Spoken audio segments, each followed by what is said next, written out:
Imagine for a moment that the greatest story ever told on the life of Jesus hides a secret chapter that was never written in the official scriptures. Think about it. The Bible speaks of Jesus as a young boy in the temple, confounding the scholars with his wisdom. And then suddenly, the narrative jumps to his 30th year, when he appears again by the River Jordan to begin his mission. 18 years of his life, gone, erased, or perhaps intentionally veiled in mystery. Where was he during those lost years? What did he learn? And why does the silence of history echo so loudly across those missing chapters?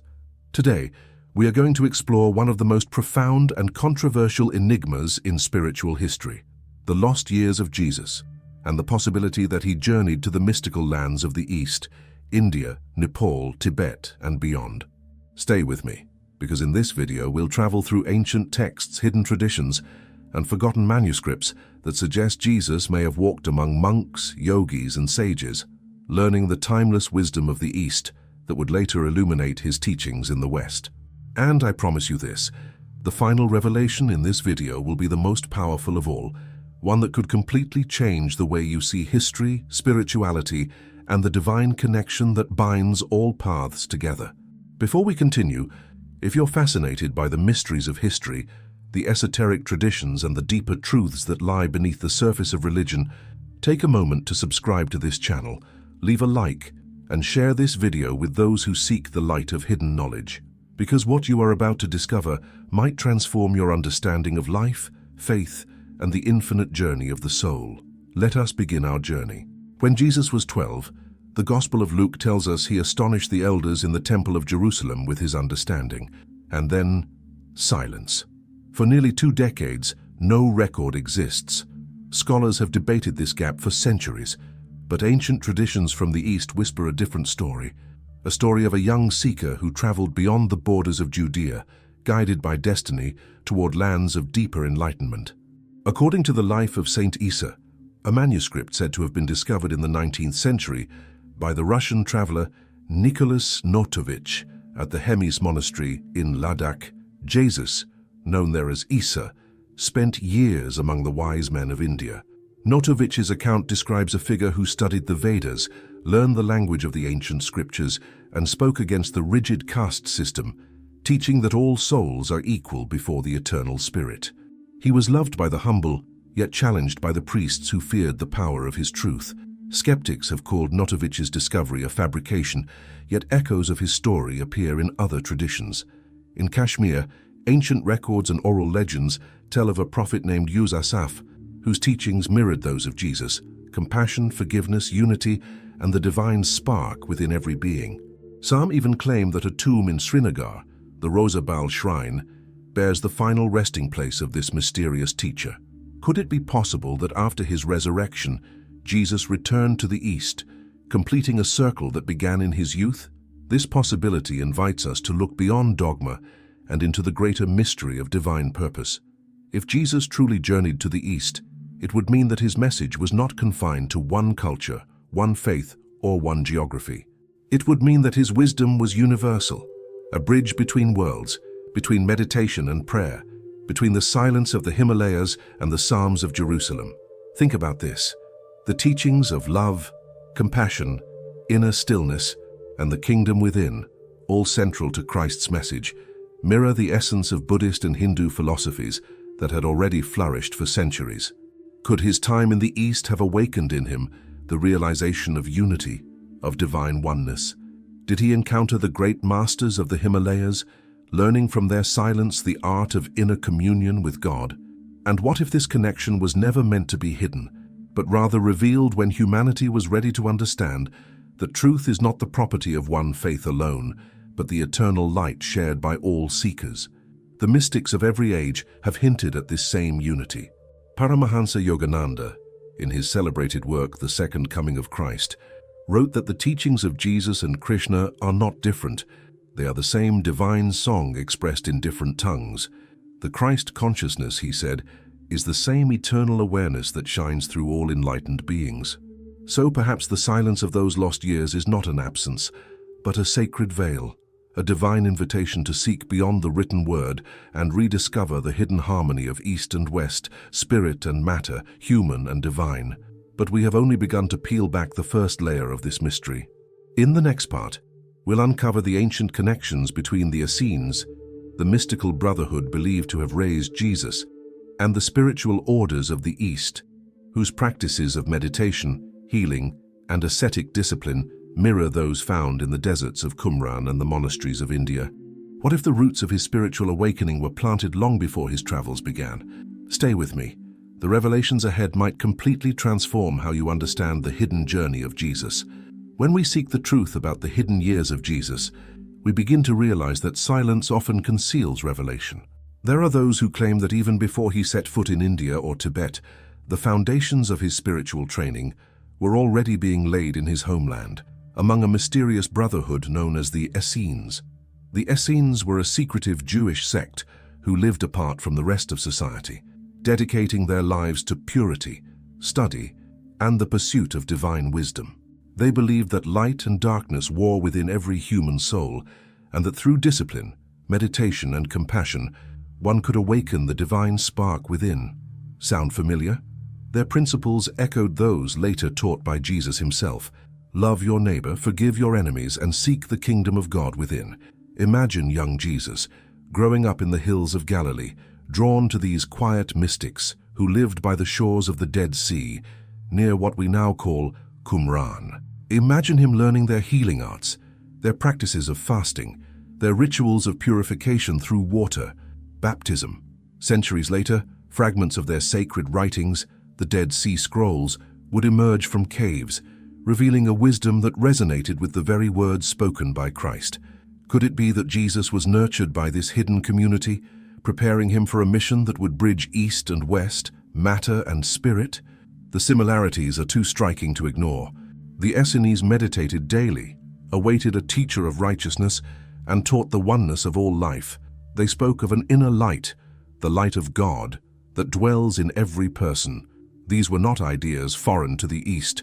In India, the ancient Upanishads declared, "The self is the light of all lights."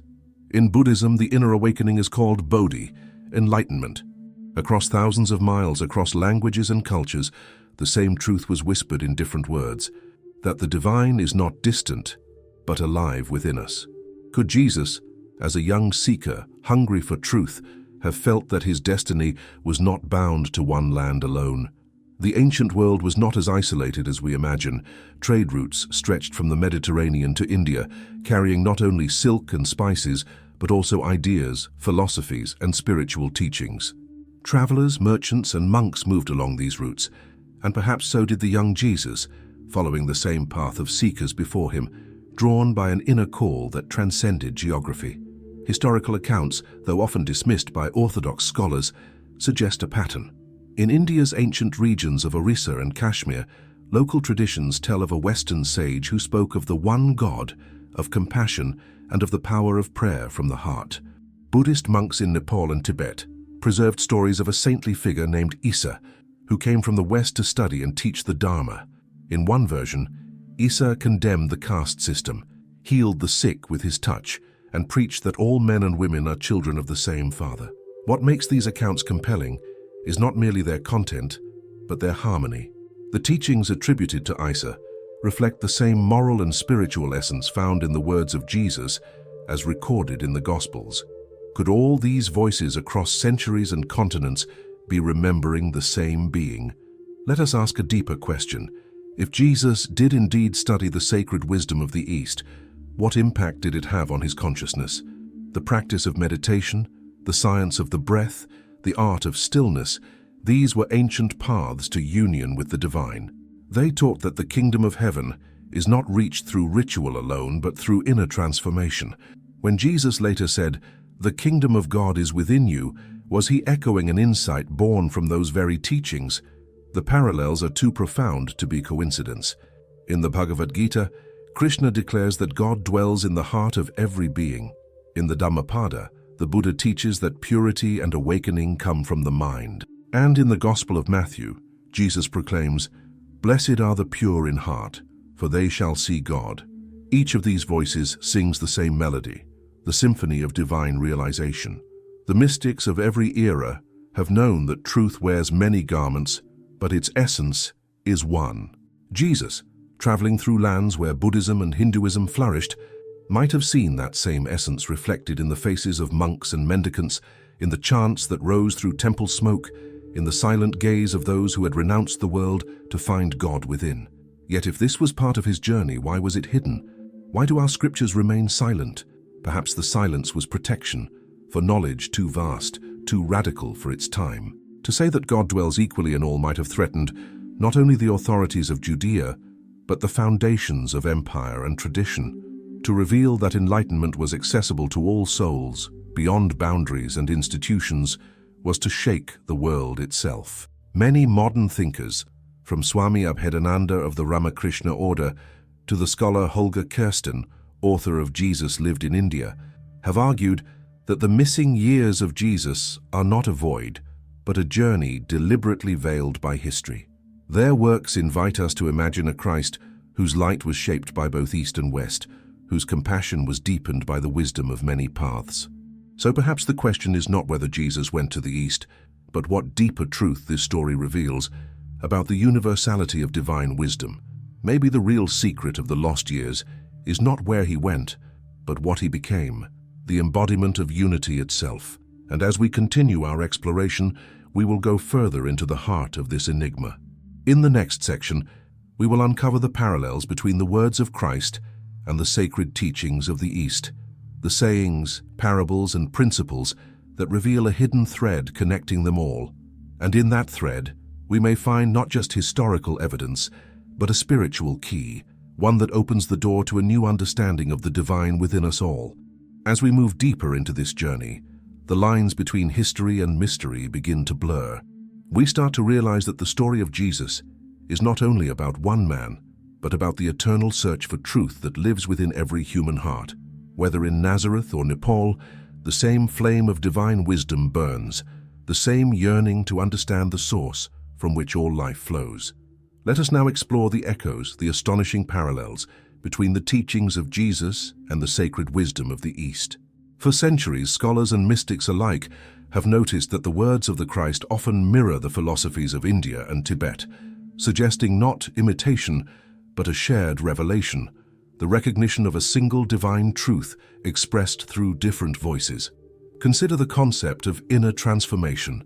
In the East, the Buddha taught that liberation comes from awakening, from seeing beyond illusion and realizing the true nature of the self. In the West, Jesus said, "You shall know the truth, and the truth shall make you free." Both point toward an inner awakening, a realization of divine presence beyond the veil of the ego. The Buddha called it enlightenment. Jesus called it the kingdom of heaven within. Different languages, same destination. Now think about love, the radiant, boundless love that transcends human distinctions. The Bhagavad Gita teaches, "He who sees the same Lord dwelling everywhere in every creature truly sees." Jesus echoed this in his call to love one's neighbor as oneself. Both teachings dissolve the illusion of separation and reveal the sacred unity of all beings. What if these similarities are not coincidences, but the reflection of a truth so universal that it transcends time and geography? Even the methods of spiritual practice carry echoes of shared insight. The Eastern mystics emphasized silence, meditation, breath, and the inner stillness where the divine reveals itself. Jesus often withdrew to solitary places to pray, not merely to speak, but to commune with God in the silence of the soul. In that quiet, perhaps he experienced what the yogis called samadhi, the union with the infinite. When he said, "I and the Father are one," could that have been the voice of a man who had experienced the same oneness that the sages of the Himalayas described for centuries? Some historians suggest that the link between these teachings might have traveled along ancient trade routes, where monks, merchants, and mystics shared ideas that would one day shape civilizations. Yet others, including spiritual masters like Paramahansa Yogananda, believed the connection was not merely cultural, but cosmic.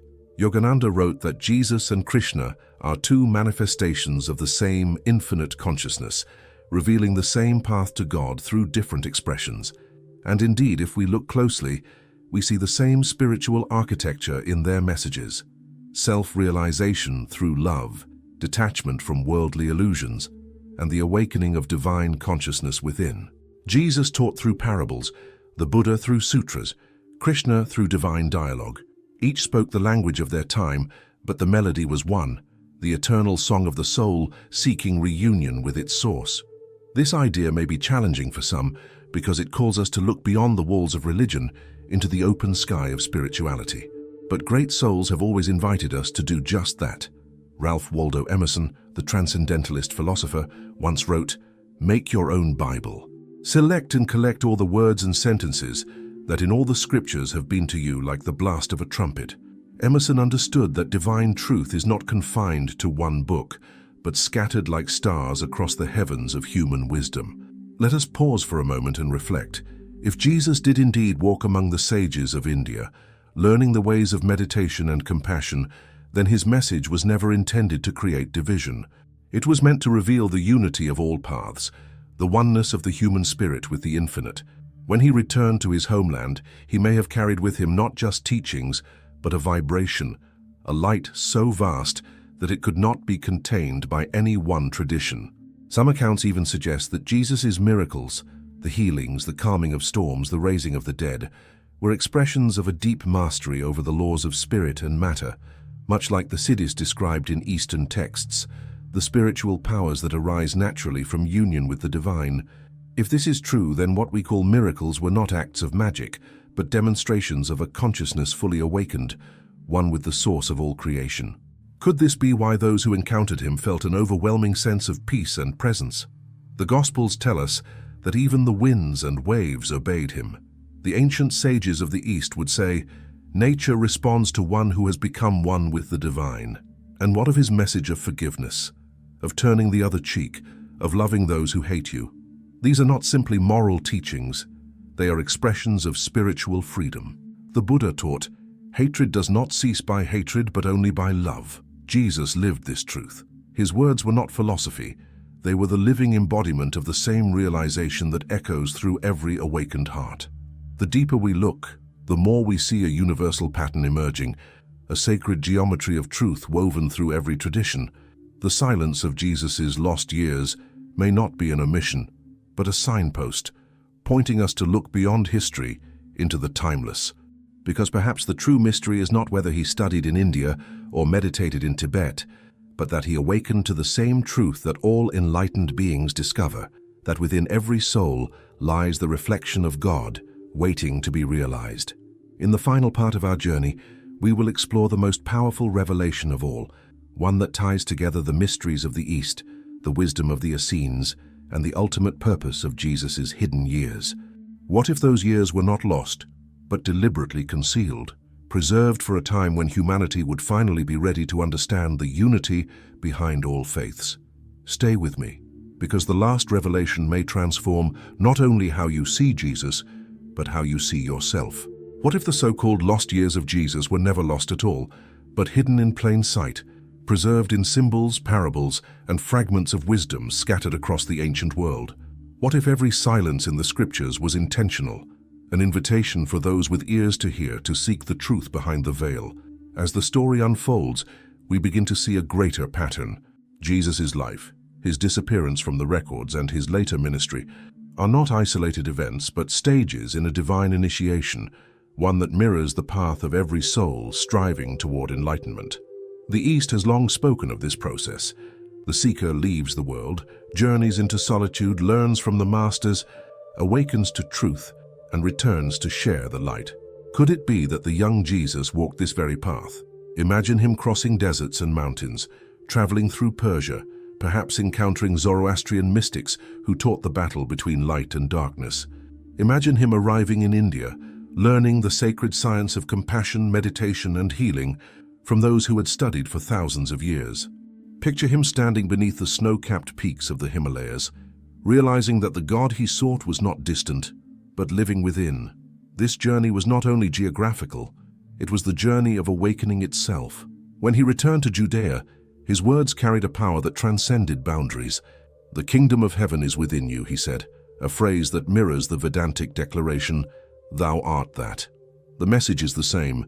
The divine is not apart from you. It is your very essence. The teachings he brought home were the distilled essence of both worlds, the compassion of the East united with the prophetic fire of the West. Perhaps this is why his message felt so revolutionary. The priests expected law and ritual, he spoke of spirit and love. The empire expected obedience, he spoke of freedom through truth. He taught that every soul, regardless of birth or status, carries the same divine light, an idea that threatened every structure built upon power and separation. In that sense, Jesus did not merely teach religion, he embodied transformation. Now think about this. What if the crucifixion, the resurrection, and the ascension were not just historical events, but also spiritual symbols, stages of consciousness describing the death of the ego, the rebirth of divine awareness, and the final union with God? The mystics of the East describe the same journey, the dissolution of self into the infinite, where the drop becomes the ocean. Could it be that Jesus' life was the ultimate parable, not of suffering but of awakening? Great spiritual teachers across centuries have echoed this understanding. Lama Govinda, in The Way of the White Clouds, wrote that the enlightened ones of all ages are rays of the same sun, appearing wherever humanity is ready to receive them. Swami Vivekananda declared, "The same soul who appeared as Krishna, as Buddha, now appeared as Christ." Such words remind us that truth is not owned by any creed. It is universal, eternal, and self-evident to those who awaken to it. This realization changes everything. It means that Jesus was not a solitary exception to the human condition, but a mirror of what humanity can become. His lost years then symbolize our own forgotten divinity, the part of ourselves that has wandered far from the source, yet yearns to return. The lost years are not only about Jesus, they are about us. If he indeed absorbed the teachings of the East, then his message becomes even clearer. That enlightenment is not confined to temples or rituals, but is the natural birthright of every soul. The silence of those years becomes a sacred metaphor, reminding us that the most important parts of our journey are often unseen, the inner transformations that precede outer revelation. As we connect these threads, the Essenes and their discipline, the sages of India and their meditation, the compassion of the Buddha, the devotion of Krishna, the truth of Christ, we begin to see that they all point to one reality. The same divine consciousness breathes through them all, whispering the eternal command: awaken, remember, return. Imagine if humanity embraced this truth. There would be no East or West, no separation of faiths, only one great path leading toward the same light. Perhaps this was the ultimate secret hidden within the lost years, that Jesus' journey was meant to unite, not divide. That in the silence between scriptures, a message was waiting for the age when humanity would finally be ready to understand. And maybe that time is now. We live in an era where the wisdom of every culture is within reach. Ancient texts, mystical teachings, the voices of saints and sages preserved for those who seek. The veil is thinning. What was once hidden in monasteries and deserts is now whispered across the digital ether, waiting to awaken the same realization within each of us, that the Christ, the Buddha, the Atman, all are names for the same eternal presence dwelling in every human heart. So let us end our journey where it began, with the question of the lost years. They are not lost. They are alive in the teachings that survive, in the hearts that awaken, in the eternal bridge between East and West. Jesus' path was not about departure, but return to the one, to the light, to the truth that we are and have always been divine. And perhaps the final revelation, the one I promised at the beginning, is this: the story of Jesus is the story of the human soul. We are all travelers between worlds, seekers of light across lifetimes. His lost years remind us that no truth is ever lost. It only waits to be rediscovered by those who dare to look within. The real mystery of the lost years is not where he went, but what he found, and what he awakened within all of us. The same light, the same love, the same divine spark that no distance, no time, and no darkness can ever extinguish. Because the truth, as Elvis once said, is like the sun. You can shut it out for a time, but it isn't going away. Thanks for looking.